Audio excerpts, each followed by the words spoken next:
Yann Romani, tête de liste du Rassemblement de la gauche et des écologistes en région Grand Est. Je suis candidate à la présidence de la région Grand Est.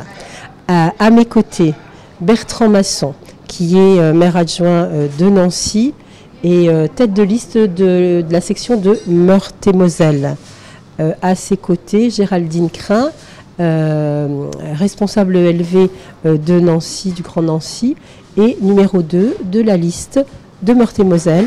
Et à ma droite, Bora Yilmaz, maire adjoint de Nancy, référent du Parti communiste français et troisième de liste. J'ai fait le tour. Hein.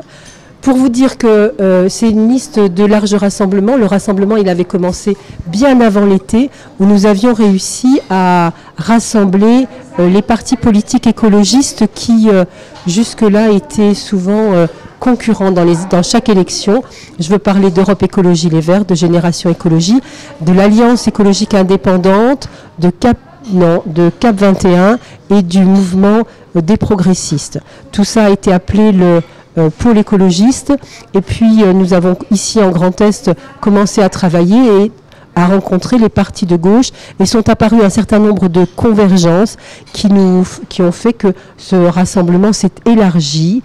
Et on est aujourd'hui, avec le Parti socialiste, le Parti communiste et Nouvelle Donne, le grand rassemblement des écologistes et de la gauche, qui, je crois, peut porter un espoir pour les habitantes et les habitants du Grand Est, parce qu'il a à la fois une dynamique, une envergure et surtout un projet collaboratif qui est un projet de solution et qui permet, je crois, de pouvoir gagner cette région. En tous les cas, c'est notre objectif et nous y sommes prêts et prêtes. Voilà. Peut-être passer la parole aux uns et aux autres pour qu'on parle plutôt de la Meurthe-et-Moselle. Enfin, voilà. Puis après, on parle de la section de Meurthe-et-Moselle et puis ensuite, on répondra à vos questions. Hein? Voilà. En tous les cas, juste pour dire que 85% des Français considèrent que l'écologie et la justice sociale sont des valeurs. On observe tous les jours que les gens nous disent « Ah oui, l'écologie, ça m'intéresse. Moi, d'ailleurs, je fais ce que je peux à mon niveau. » C'est comme ça qu'ils nous parlent. Et on voit ces changements de comportement ces dernières années dans la vie personnelle des gens, dans les associations, dans les entreprises. On la voit partout dans la société, sauf dans les politiques publiques. Ce que nous voulons, nous, c'est enclencher la transition écologique et sociale dont notre région a besoin dans les politiques publiques. Voilà. Alors, peut-être un petit mot très rapide, parce que effectivement, ce qu'on avait envie aussi de vous dire ce matin, c'est qu'en Meurthe-et-Moselle, peut-être plus qu'ailleurs, on connaît la valeur de ce rassemblement. Parce que on la vit au quotidien. Par exemple, depuis 1998 au Conseil départemental de Meurthe-et-Moselle, et depuis maintenant un an, presque jour pour jour, dans quelques jours, on la vit à la ville de Nancy et dans la métropole du Grand Nancy. Mais au-delà d'être un rassemblement de la gauche et des écologistes, c'est un rassemblement, me semble-t-il, et je crois que nous le prouvons dans ces deux ou ces trois institutions dont je viens de parler, c'est un rassemblement utile à nos concitoyens. Parce que dans le moment de crise que nous traversons, dans la crise sanitaire bien évidemment, mais qui aujourd'hui se double d'une crise économique et sociale majeure, eh bien, il n'y a que la gauche et les écologistes qui apportent des réponses à la hauteur de ces défis-là. On voit bien qu'aujourd'hui, on ne sortira pas de cette crise sans un soutien massif à la transition écologique, qui est source d'inégalités, on pourra en reparler, ou sans un soutien massif à ceux qui souffrent des conséquences de la crise économique et sociale. Donc, ce rassemblement-là, ce n'est pas qu'un rassemblement de circonstances, c'est un rassemblement qui est porteur d'un projet extrêmement ambitieux pour la région. Et si je veux dire un mot de la région, et je l'ai vécu moi puisque je suis conseiller régional sortant, depuis maintenant 5 ans, la majorité sortante en réalité qui se retrouve aujourd'hui à la fois sur la liste de Jean Rotner et sur celle de Brigitte Klinkert, a été enfermée en quelque sorte dans un débat alsaco-alsacien, un débat sur l'identité de cette région, sur la naissance de la collectivité européenne d'Alsace. On a vraiment besoin que le prochain mandat soit un mandat ambitieux du point de vue des politiques publiques et qu'on sorte de ce débat stérile et de ce débat qui est derrière nous sur faut-il encore légitimer cette région. Aujourd'hui, il y a des outils puissants, des politiques publiques que l'on peut mettre en œuvre à l'échelle de la région qui nous permettent par exemple de dire que la région peut demain, si elle le souhaite, et c'est ce que nous ferons quand nous serons majoritaires dans cette région, mettre la jeunesse au centre de toutes ses priorités. La jeunesse, c'est peut-être la génération qui paye le plus lourd tribut à cette crise que nous traversons aujourd'hui. C'est cette génération dont les perspectives d'avenir se sont obscurcies ces derniers mois. Eh bien, nous avons tout un programme, un projet extrêmement ambitieux pour cette jeunesse-là. Je pense par exemple à la gratuité des transports pour les moins de 26 ans. Je pense par exemple à l'accompagnement individuel que l'on souhaite apporter pour le logement des jeunes. Pourquoi je parle du transport et du logement? Parce qu'on sait, tout le monde sait que ce sont des préalables indispensables à toute émancipation ou à toute insertion de la jeunesse dans notre société. Et donc la région, elle est compétente pour faire cela, elle doit le faire pour répondre à la crise. Et on sait aussi, on la rencontre cette jeunesse-là pendant la campagne. Elle est bien évidemment en souffrance, mais elle a aussi beaucoup de rêves.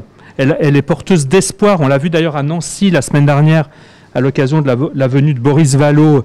On a rencontré toute une série de jeunes dans une table ronde l'après-midi. Et c'est pourquoi, sur cette question de la jeunesse, Bora peut-être y reviendra, on souhaite soutenir 100 000 projets d'avenir. Parce que ces jeunes, ils sont porteurs de ces projets qui engagent les transitions d'un point de vue écologique, démocratique, social, auxquels nous aspirons. Mais pour ça, il faut les soutenir.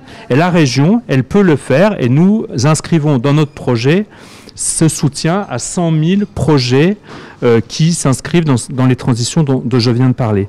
Donc il est vraiment temps, il est vraiment temps de tourner la page du débat institutionnel autour de la question de l'existence même de la région Grand Est, et il est temps de développer des politiques publiques pour l'écologie et pour la transition écologique, pour la justice sociale, comme Eliane vient de le dire. Un tout petit mot, et après je laisse Géraldine parler, pour dire que notre liste en Meurthe-et-Moselle, c'est une liste dans le document que vous avez ou que nous vous laisserons, vous le verrez. C'est une liste qui allie l'expérience et un large renouvellement. C'est une liste jeune, je dois le dire, nous aussi d'ailleurs, on est jeunes. C'est une liste qui est représentative de tous les territoires, et c'est aussi une liste qui est à l'image de la diversité sociale ou socio-économique aussi de notre territoire, et c'était extrêmement important. C'est comme ça qu'on l'a construite, au-delà bien évidemment d'être aussi à l'image de ce large rassemblement de la gauche et des écologistes dont Eliane a parlé tout à l'heure. Je te passe le flambeau, Géraldine. Je prends le flambeau, Bertrand. Oui, effectivement. Alors, il y a des choses intéressantes dans nos processus de travail que vous avez pu voir à travers le discours d'Eliane et de Bertrand, à savoir que nous avons une approche coopérative. Quand nous travaillons, nous savons travailler avec des publics différents. Nous avons donc dans notre liste des gens qui viennent d'horizons différents, qui portent des valeurs communes. Et c'est aussi la façon dont on aimerait mener le travail à la région. Pourquoi c'est important? Parce qu'on a des défis qui nous attendent dans les années qui viennent. Nous ne pouvons pas travailler sans travailler avec les habitants. Nous ne pouvons pas travailler sans les acteurs économiques du territoire. Donc il y a vraiment un effort qui doit être fait aujourd'hui pour que l'institution région puisse travailler en coordination avec les acteurs du territoire. Ce que nous menons aujourd'hui, c'est une politique pour ces acteurs-là, pour redynamiser un territoire, pour redonner de l'emploi dans des bassins de vie qui ont été délaissés. Voilà, c'est vraiment cette approche collaborative, coopérative que je souhaitais mettre en avant. Nous allons créer des conseils citoyens. Ça, c'est une de nos mesures. Nous allons également travailler avec les collectivités territoriales en leur allouant des budgets dédiés par bassin de vie, avec une région qui sera superviseur, coordinateur de ces budgets, afin d'assurer un maillage de nos politiques correctes sur l'ensemble des départements. Je vais passer la main à Bora maintenant. Oui, merci. Je vais essayer de ne pas trop répéter ce qui a été dit, mais simplement d'abord me féliciter et le faire au nom des communistes du département et de la région Grand Est de ce beau rassemblement que nous vous présentons aujourd'hui, et vous redire tout l'engagement de notre formation, de notre sensibilité dans ce rassemblement. Ce samedi 12 juin, c'est une journée, vous le savez, de mobilisation pour les libertés et contre les idées d'extrême droite. Il y a dans notre région une menace de l'extrême droite que nous prenons très au sérieux.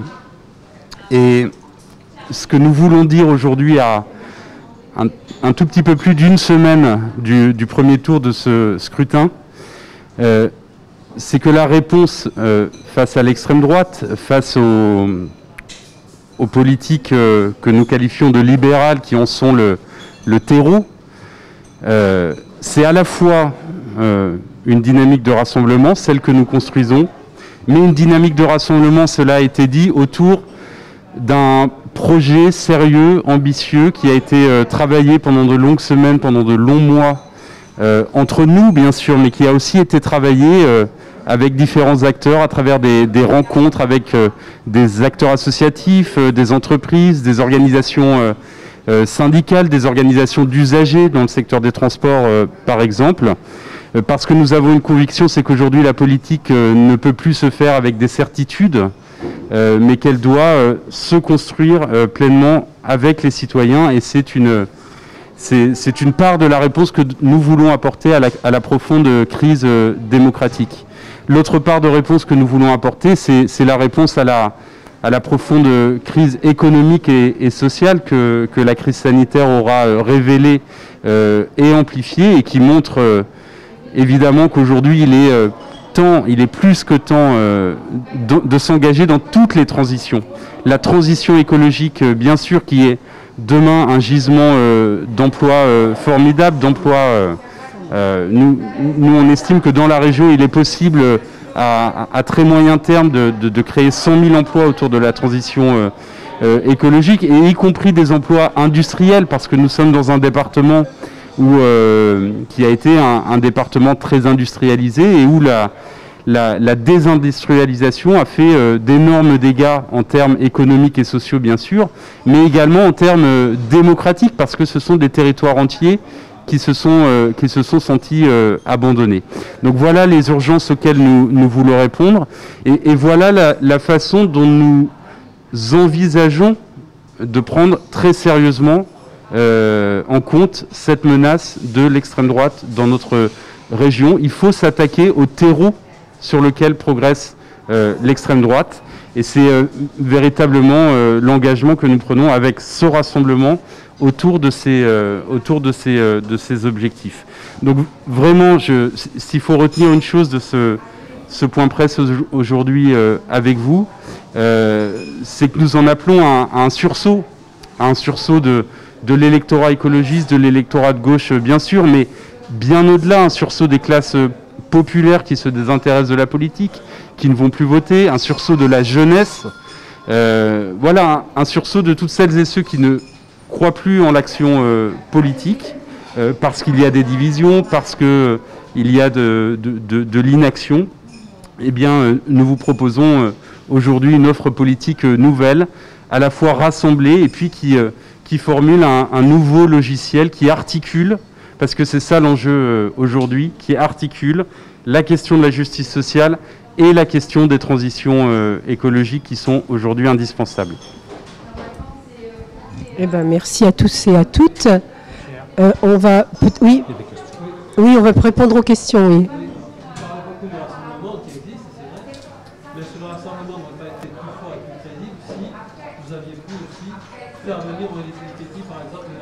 Ah oui. C'est pas faute d'avoir essayé. Hein.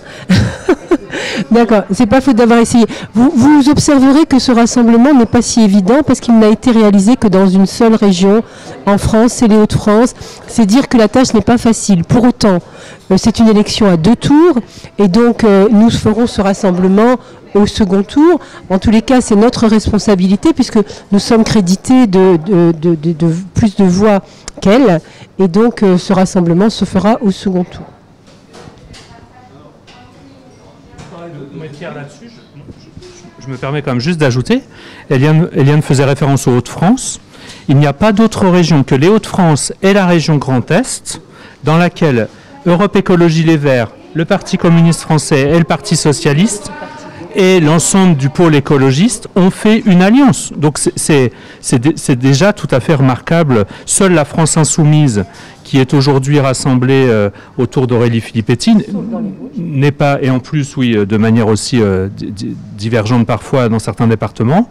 Donc c'est déjà un large rassemblement que nous avons réalisé, bien plus qu'ailleurs en France, et donc on est plutôt fiers de ça quand même.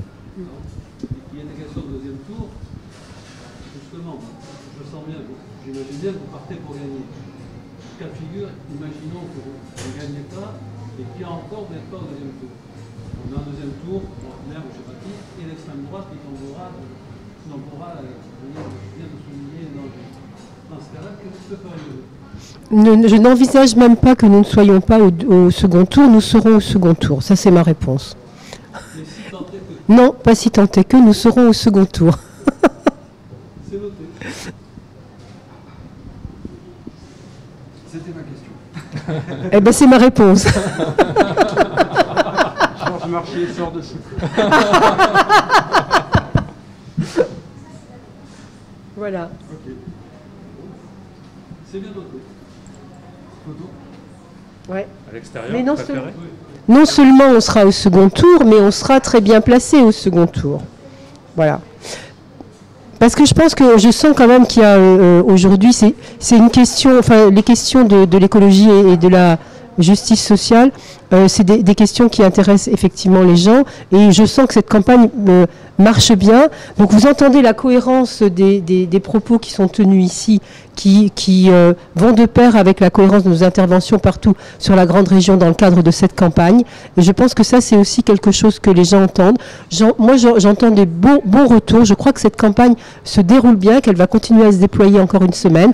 Et de la même manière, moi, j'appelle tous ceux pour qui l'écologie et la justice sociale ont du sens, à se mobiliser, à voter les 20 et 27 juin. Et que si ces gens-là se mobilisent parce qu'ils sont majoritaires dans notre société aujourd'hui, eh bien nous gagnons. En tous les cas, nous y sommes prêts et prêtes. Photo. Photo. À l'extérieur pour une photo.